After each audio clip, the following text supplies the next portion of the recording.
The stars shimmered like scattered glass across the void, cold and impassive, as a command carrier vigilant Eternum hung in low orbit above Earth. To the Galactic Coalition, this planet was little more than a tactical inconvenience, another primitive rock resisting the inevitable order of the stars. But unlike other worlds, Earth had proven stubborn. Reports had filtered in over the past cycle. Strike teams eliminated without warning, armored patrols vanishing without distress calls, and elite drop pods torn apart before ever establishing footholds. The enemy wasn't launching mass offensives. They were waiting, watching, killing from shadows. General Karsak Relon paced the observation deck, talons clicking softly on the alloy floor. His crest feathers were rigid with frustration. You say this world has no orbital defense, yet we've lost 3 recon wings in 2 days. The analyst beside him, a wiry being with compound eyes and too many arms, flicked through battle reports. Their electromagnetic profile is disruptive, crude yet effective. Analog equipment, subsonic projectiles, entirely outside our predictive models. Karsak snarled low in his throat. Enough excuses. Deploy the eye. Within the sanctum of the elite barracks, Vorthkshar opened his artificial eye. The room was dark, but to him, it blazed with overlays and readouts. He rose without sound. 2 meters tall reptilian, scarred from 17 campaigns, Vorth was a coalition's final whisper. The sniper who had ended civil wars with a single pull of the trigger. His weapon, the Mzalik 42, was no mere rifle but a Neuralink precision instrument capable of tracking a heartbeat across half a continent. But what truly made Vorth lethal was his patience. Where others stormed, he waited. Where others fired, he watched. He had no name among humans. Soon, they would give him one. His mission was direct. Eliminate the source of human sniper resistance in Sector 8, an area spanning the Appalachian Highlands, where terrain favored concealment and guerrilla tactics. Coalition scouts had gone dark there. Drones failed to map the region. Electromagnetic anomalies scrambled sensors. High Command suspected resistance strongholds, but lacked precision. Perfect. Hours later, the drop pod hissed open amid a canopy of dying autumn leaves. Earth's air was thick, damp, laden with organic scent, mud, decay, something wild. Vorth crouched low, eyes scanning. No welcome fire. No visible structures. Just endless ridgelines and trees clawing at the overcast sky.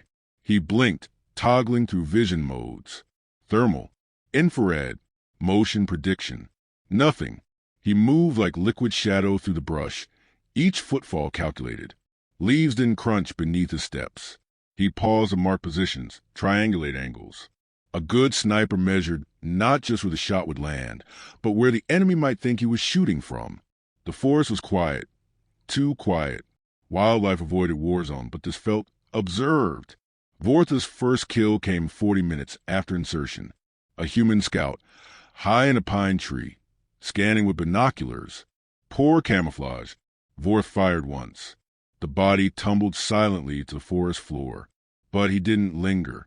One shot meant exposure. He moved again, triangulating a vantage point on a rock outcrop that overlooked the valley below. From there, he could see the remnants of a skirmish, burned-out coalition crawlers, charred armor plating. No bodies. Strange. The kill zone was precise, deliberate, not an ambush. A message. He set up his blind, weaving native branches into a synthetic mesh that masked his heat and profile. Minutes passed, then hours. The forest breathed in rhythms. Wind swayed canopy. He watched, waited, calculated. Still nothing. Even Earth's sun, dull and orange through cloud, slipped lower, casting shadows that stretched like claws.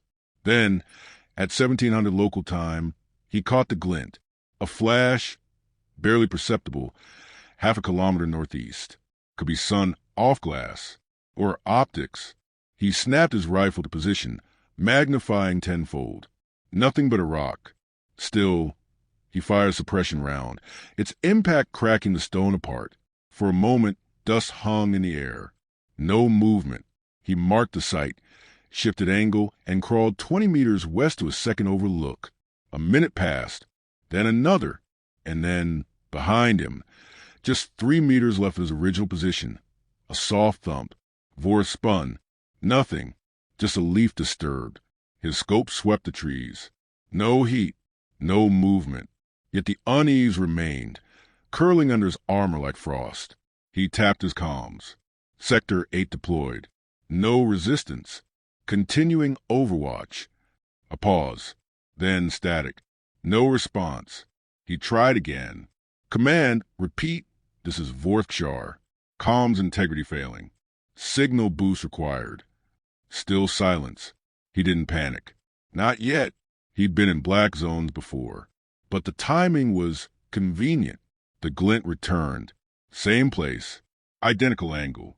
Vorth locked on. Scan again. Still a rock. But this time, there was a second glint. Fainter, to the right. He traced it. And then it clicked. Mirrors. He ducked instinctively, rolling behind a fallen log. A heartbeat later, the tree behind him exploded in a burst of bark and splinters. A kinetic round, unsilenced high caliber, had missed him by less than 2 centimeters. A second shot came, this one from the opposite ridge. Ambush! He scrambled into the ravine, diving through underbrush as shots echoed in a staggered rhythm. Not automatic fire. Deliberate. Coordinated. He activated his shield pulse, but it flickered. Yem interference again. His tech, once his advantage, was failing him here. He crawled beneath a fallen trunk, pressed flat to the soil, breath shallow. His neural eye recorded everything, shot angles, muzzle flash, potential trajectories.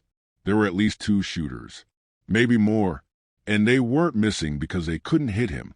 They were missing on purpose, hurting him.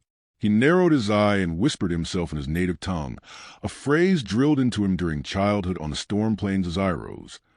When you see no path, you're already in one. A branch cracked behind him. He froze. He turned slowly. Nothing, and yet the certainty returned, coiling like ice in his gut. They knew he was here. Not just knew, anticipated. Like hunters who'd already baited the trap and were simply waiting for their quarry to tire. Vorth exhaled. The forest gave no answer, just a low hiss of wind through leaves, and the knowledge that somewhere out there, invisible in the brush, Earth snipers were watching him, and smiling. The wind rolled softly over the ridgeline, bending grass and stirring brittle leaves without sound. Beneath a thicket of gnarled branches, half buried in mud and moss, Sergeant Mason lay still enough to be mistaken for part of the earth itself. His cheek rested against the stock of his rifle, breath slow and even. A spider crawled across his gloved hand. He didn't flinch. Movement got you killed. Through the thin film of his scope, he watched the alien. The bastard moved well. Quiet, deliberate, like someone who had hunted before. Tall, broad-shouldered, with a rifle that looked like it cost more than Mason's entire house once did. Mason had seen plenty of high-tech soldiers try their luck in these hills. Exosuits, hover drones, laser sights, all dead men walking. Fancy didn't mean smart, and it didn't mean safe. But this one was different.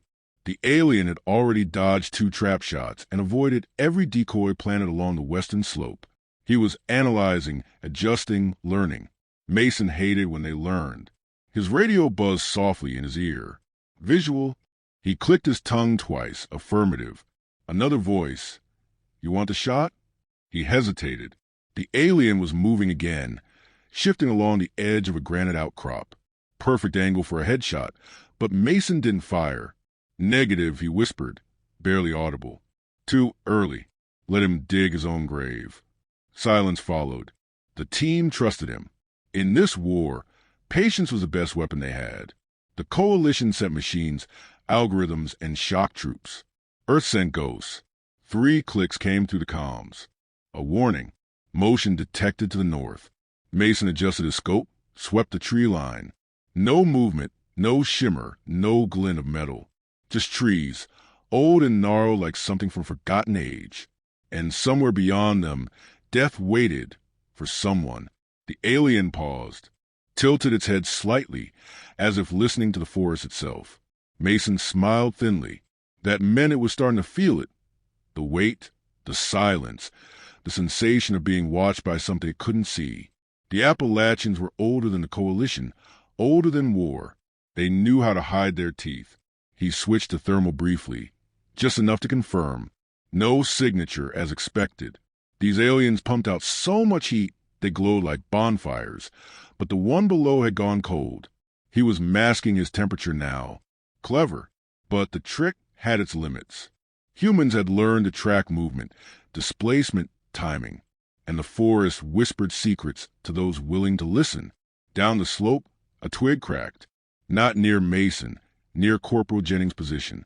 A rookie, green but promising. Mason tensed. A flash of light, a misstep. The alien fired.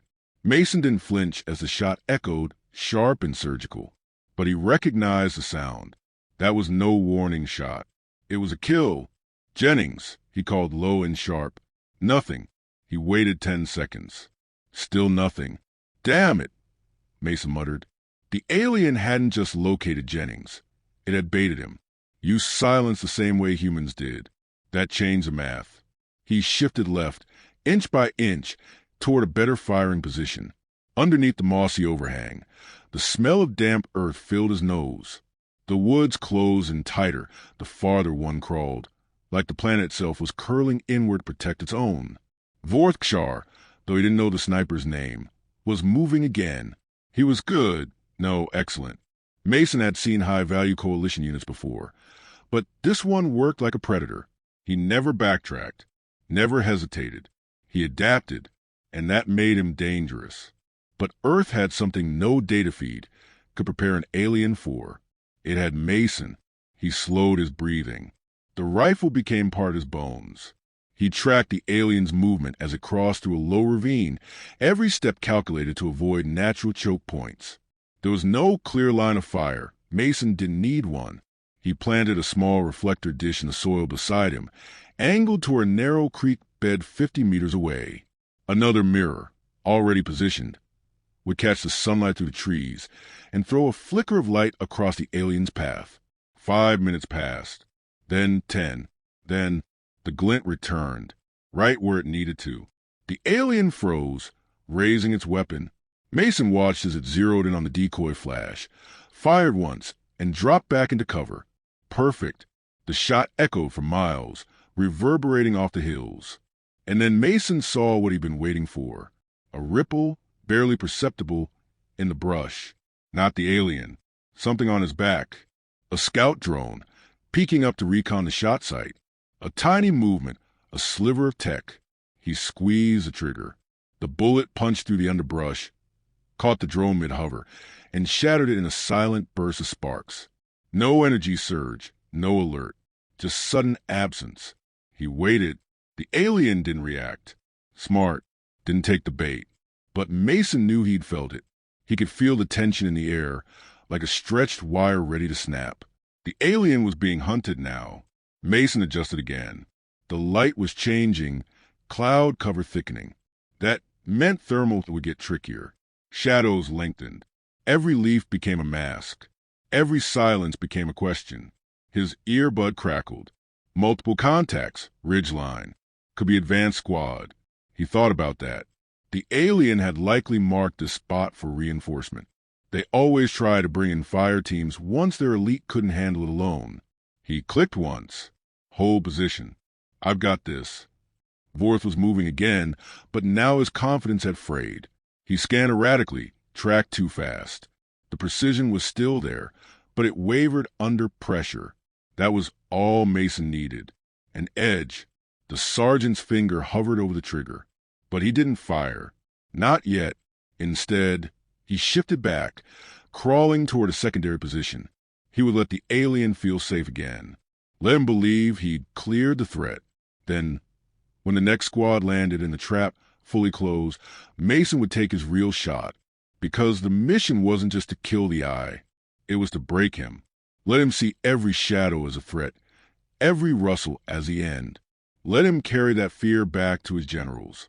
Mason slid deeper into the woods, vanishing once more. Behind him, the alien remained still, unaware that his every step forward now led straight into the heart of the nest.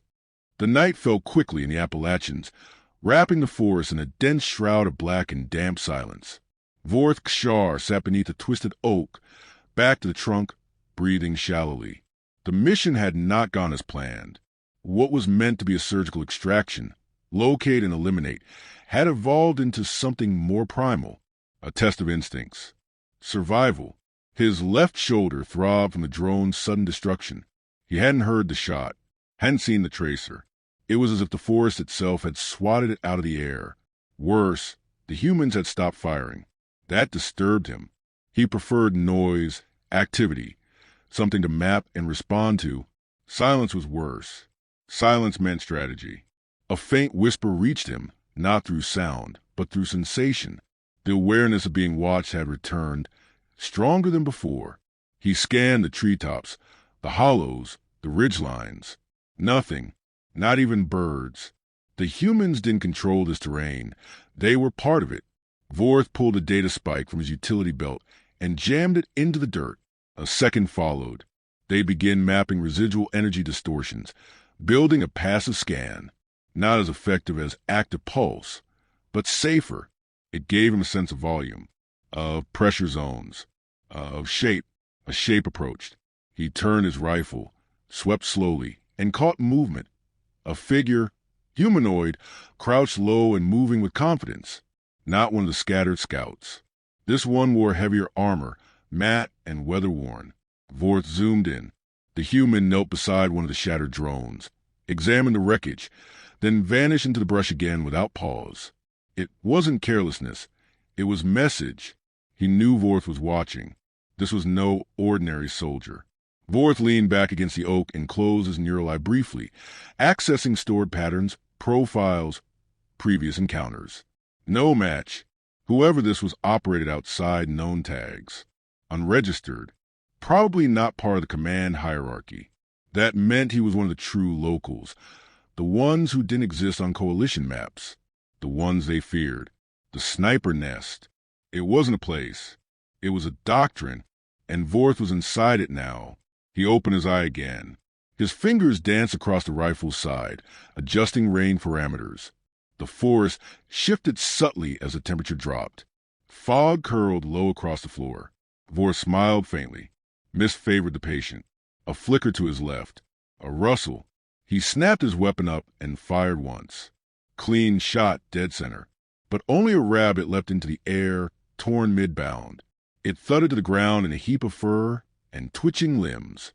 The forest stilled again. And then the bullet came. It struck the ground inches from his foot. No flash, no sound, just sudden, immediate violence.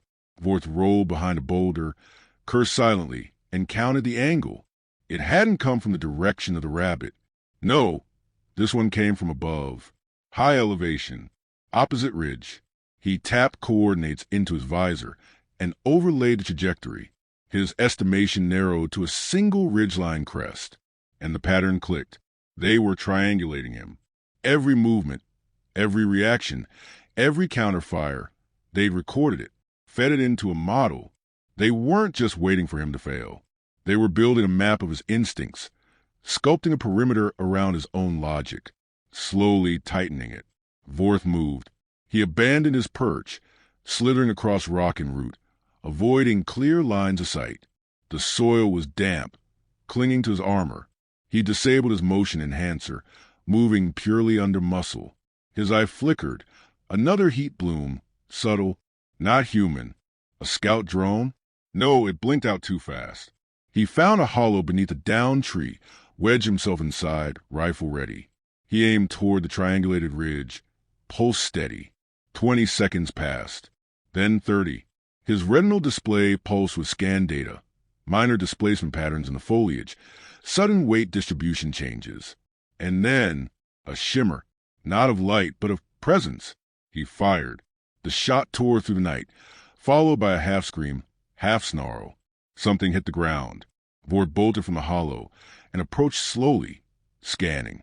A human lay prone, not dead, wounded, mid-20s, male, camo caked in mud. His side bled into the moss.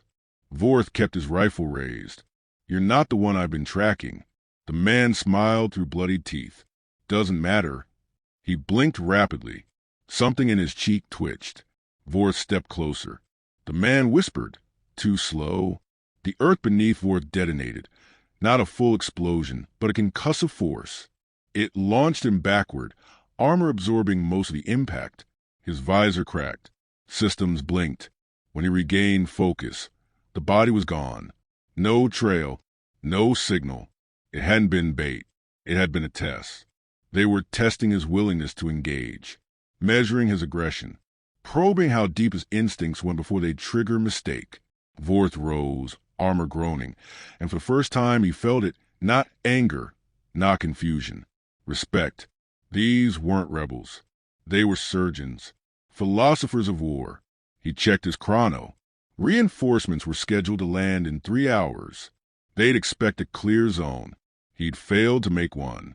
The eye of the coalition, undone by ghosts with bolt-action rifles and bones in their blood. Still, he wasn't beaten. Not yet. He would find the nest and burn it. But as he moved deeper into the valley, every shadow seemed to grow teeth. Every silence hummed with the memory of a rifle shot. And somewhere above him, Mason whispered into his mic, "Let him come. Let him see how deep the earth goes." The storm arrived without warning. No thunder, no brilliant forks of lightning. Just a steady, unrelenting rain that turned the forest into a dripping, hissing cathedral of wet leaves and running mud. Trees groaned beneath the weight of water, their twisted limbs hanging like tired sentries. Every sound was muffled. Every breath came with the scent of soil, iron, and pine. Vorth moved through the sodden world with methodical precision, his armor streaked with moss and mud. Visor cracked at the corner, internal systems flickering between stability and static. He hadn't re-established contact with the orbiting command ship. That wasn't a priority anymore. He had passed the threshold of his mission. What remained wasn't extraction or a tactical objective. It was something more personal, a reckoning. He had spent the last hour tracking a path not marked on any map. Worn boot impressions led him through stream beds and deer trails, across broken logs and beneath overhanging cliffs. There was intent behind them, not careless retreat. They were guiding him, as if Mason had finally decided to allow him a glimpse of the heart of this place. And Vorth was certain now. This wasn't a sniper he was pursuing. It was a philosophy made flesh. Eventually, he emerged into a clearing ringed by sheer slopes and jagged stone. It was almost a bowl, partially collapsed on one side, where tree roots had clawed their way through shale. Fog sat low in the basin, thick and white, curling around his legs like ghostly tendrils. This, he understood instinctively, was the sniper nest, not the one the Coalition had theorized, a web of kill zones and defense nodes, but the true one, the spiritual one. The kind of place where Earth made its last stands, where men like Mason didn't die. They waited. Vorth paused in the center. No weapon drawn. No visor scan. Just listening. Rain ticked softly on his armor. Behind a curtain of ferns, Mason watched. One knee planted in the mud, breath steady, rifle resting silently across his forearm. He had taken up position an hour before Vorth arrived, without moving since. The pain in his knees was sharp. The cold had numbed his fingers. But his aim had never been clearer. He could end it now. A shot to the center mass. The alien wasn't even postured to react. One squeeze, and this whole strange dance would conclude in a spray of purple and a whisper. But he didn't pull the trigger. Because Mason had come to understand something. Vorth wasn't just a soldier. He was a mirror. He had followed the trail not as a predator, but as a student. Mason stood. He stepped from the ferns slowly, not bothering with cover. Rifle held across his body, but not aimed. Vorth turned his head, but didn't raise his hands. "You tracked me to the end," Mason said, voice low, words nearly swallowed by the mist. "You wanted me to," Vorth replied. "Maybe," Mason admitted. "Or maybe I wanted to see how far you'd come before you gave up, pretending you were in control." Vorth's shoulders rose and fell once. He reached to his side and removed the data core from his hip. Its casing was scratched, the Coalition insignia half faded. He held it out. "This contains everything I've recorded here. Our engagements, my analysis, tactical overlays, psychological interpretations. It's not a victory report." Mason didn't move at first. "What is it then?" he asked finally. "A warning," Vorth answered. For my kind. For yours, if it helps. The forests of Earth don't obey the rules of invasion. They answer to something older. And men like you don't offend it. You art. Mason stepped forward, took the device. It was cold in his hand. You're just going to walk away? He asked. No, Vorth said quietly. I'm going to carry this memory to my superiors. And I'll lie if I have to. I'll tell them the terrain was incompatible, the resistance too unpredictable. I'll give them 100 reasons not to come back. Because if they do return... He looked around the fog-filled basin. They won't find a battlefield. They'll find a grave. For a moment, neither spoke. Just the rhythm of rain, the drip of water from leaf to leaf, the distant call of something winged in the canopy above. Finally, Mason said, then go, before I change my mind. Vorth turned without another word and began to walk. Slowly, deliberately, leaving the basin with the same reverence as one might leave a sacred site. The forest did not resist him now.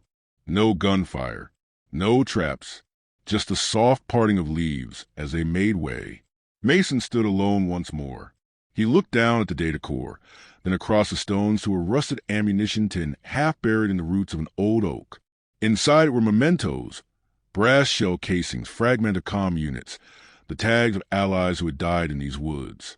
No monument stood here, no flag, just memory. He placed the data core inside, not as an artifact of the enemy, but as part of the record, because someday someone would find it, and they would understand. Earth wasn't defended with fleets or orbital cannons. It was protected by stories like this one, whispered through generations, passed from rifle to rifle, etched in every footstep through the mud. A legacy not of conquest, but of refusal. And somewhere far above, in the silence of space, the coalition would scan Earth again, but this time they would hesitate, and that was enough.